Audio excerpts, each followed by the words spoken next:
Yang terhormat Bapak-Bapak, Ibu-Ibu, salam Pancasila. Bapak-bapak, ibu-ibu yang melihat video saya ini, tolong jangan lupa subscribe, like, dan di-share. Sifatnya gratis. Pada hari Sabtu tanggal 24 September tahun 2024 ini, saya akan mengomentari pengacara Lukas NMB belum pernah diperiksa KPK, sudah ditetapkan sebagai tersangka. Kata pengacara Lukas NMB merasa kesal, Lukas NMB belum pernah diperiksa KPK dan sudah ditetapkan sebagai tersangka. Kelihatannya tindakan KPK sudah sesuai aturan hukum, menetapkan Lukas NMB sebagai tersangka. Berdasarkan ketentuan hukum pidana, dalam proses penentuan tersangka dimulai dari alat bukti, baik sebagai keterangan saksi dimulai pemeriksaannya mulai keterangan saksi, keterangan ahli, surat-surat, keterangan terdakwa, dan barang bukti. Itulah prosedurnya untuk tahap-tahapannya dalam memeriksa perkara. Dalam pemeriksaan alat bukti berupa keterangan saksi, keterangan ahli, surat, sudah ditemukan minimal 2 alat bukti, sudah dapat ditetapkan Lukas NMB sebagai tersangkanya, walaupun belum pernah dipanggil. Apalagi Lukas NMB sudah pernah dipanggil 2 kali, tetapi tidak memenuhi panggilan KPK. Dalam memberi keterangan kepada penyidik, berbeda saksi dengan tersangka.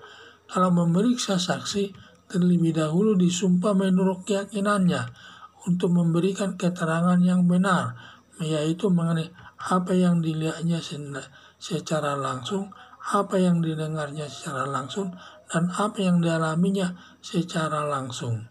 Bila saksi memberikan keterangan bohong, dapat dihukum. Sedangkan dalam pemeriksaan tersangka atau terdakwa, bebas memberikan keterangan yang benar atau keterangan bohong tanpa ada sanksinya. Hanya dalam putusan hakim, bila tersangka memberikan keterangan bohong, akan dihukum hakim lebih berat.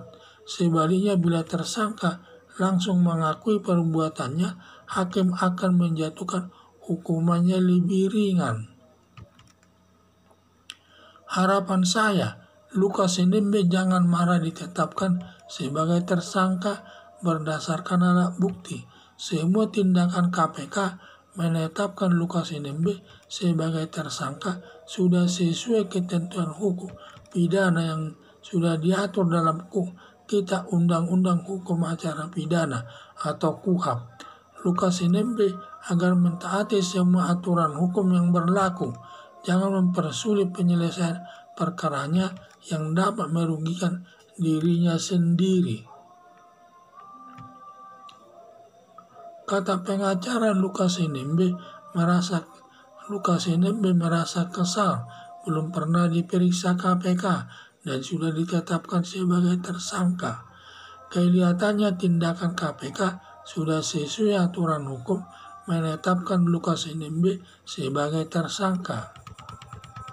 Berdasarkan ketentuan hukum pidana, dalam proses penentuan tersangka dimulai dari alat bukti, baik sebagai keterangan saksi, keterangan ahli, surat-surat, keterangan terdakwa, dan barang bukti. Dalam pemeriksaan alat bukti berupa keterangan saksi, keterangan ahli, surat, sudah ditemukan minimal 2 alat bukti, sudah dapat ditetapkan Lukas NMB sebagai tersangka, walaupun belum pernah dipanggil.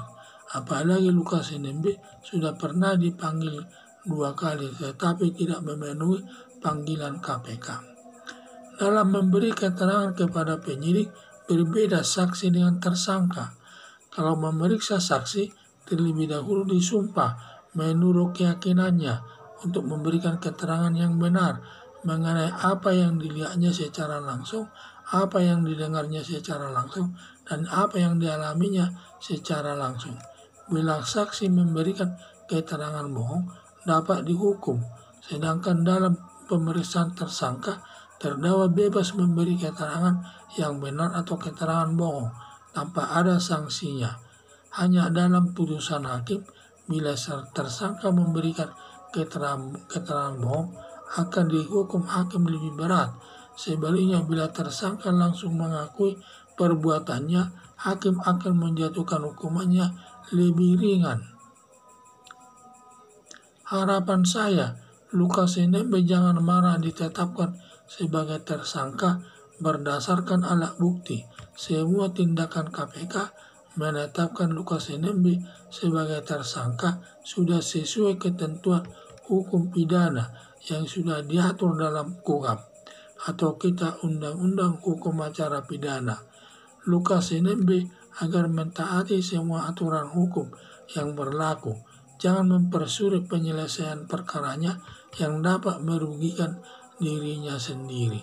Karena dia nanti banyak sekali melakukan panggilan polisi, panggilan KPK tidak dipenuhi dan lain sebagainya, macam-macam alasannya tidak memenuhi panggilannya, nanti bisa diperberat hukumannya oleh hakim.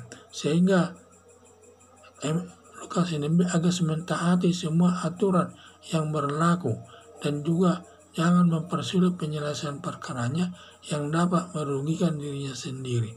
Sekian dan terima kasih.